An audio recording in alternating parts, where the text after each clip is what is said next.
呢位就係嬌嬌小姐啦。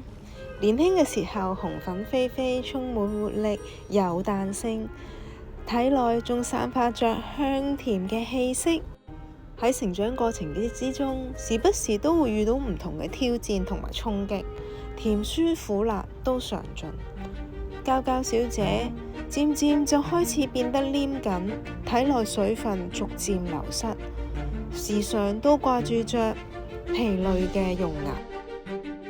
日子嘅過去，更出現一條一條嘅皺紋，每一條皺紋裏邊都記載着過往嘅經歷。